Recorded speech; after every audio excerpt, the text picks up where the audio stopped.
एक बेटी का ससुराल और मायके का दर्द, रुला देने वाली कहानी।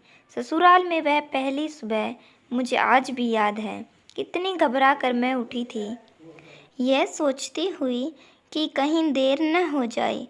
सब न जाने मेरे बारे में क्या सोचेंगे।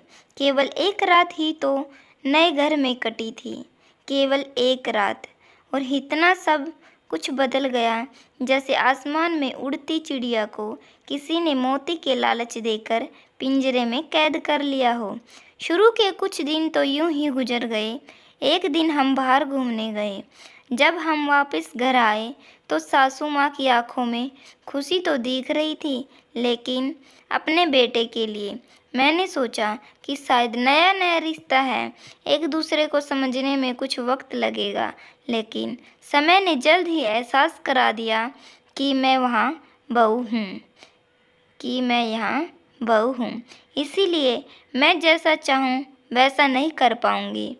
कुछ कायदा, कुछ मर्यादा है जिसका मुझे पालन करना होगा, जैसे कि धीरे धीरे बात करना, धीरे से हंसना, सबके खाना खाने के बाद खाना खाना। ये सब आदतें मुझे अपने आप आ गई थी। माँ से भी बात कम होने लगी, जिसकी वजह से मुझे पियर की याद आने लगी। ससुराल में पूछने पर कहा गया कि अभी नहीं, कुछ दिन के बाद जाना। जिस पति ने शादी के समय कहा था कि आपकी बेटी आपके पास में ही तो है, कभी भी आ जाया करेगी, उसके भी सुर बदल गए। अब मुझे धीरे धीरे समझ में आ गया था कि शादी कोई बच्चों का खेल नहीं है। इसमें केवल घर नहीं बदलता, पूरी जिंदगी बदल जाती है।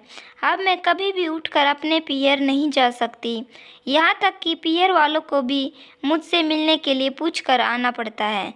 पियर में जोर जोर का हंसना, कभी भी कहीं भी चला जाना, रसोई में से कुछ भी उठाकर खा लेना, अपनी मर्जी का करना, ये सब बातें यादें बनकर रह गई।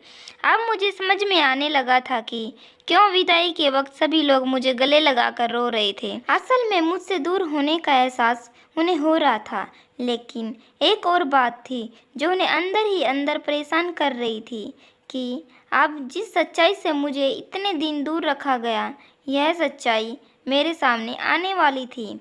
पापा का यह झूठ कि मैं उनकी बेटी नहीं बेटा हूँ, अब और दिन नहीं छुप पाएंगे, जो कि उनकी सबसे बड़ी चिंता थी कि अब उनका बेटा, इसको कभी भी बेटी होने का एहसास नहीं कराया था, जीवन के जितने बड़े सच से सामना करने जा रही हूँ। वही माँ को भी चिंता सता रही थी कि उसकी बेटी अभी तक कोई एक काम भी नहीं किया करती थी, अब वह पूरे परिवार की जिम्मेदारी कैसे उठाएगी। सभी लोग मेरे इस विदाई और पराये होने का दर्द जान रहे थे, सिवाय मेरे। इसीलिए वह सभी लोग रो रहे थे। आज मुझे समझ आ गया था कि उनका रोना गलत नहीं था। यह हमारे समाज का नियम है कि एक बार बेटी डोली में विदा हो गई तो वह उस घर के लिए केवल मेहमान ही कर रह जाती है।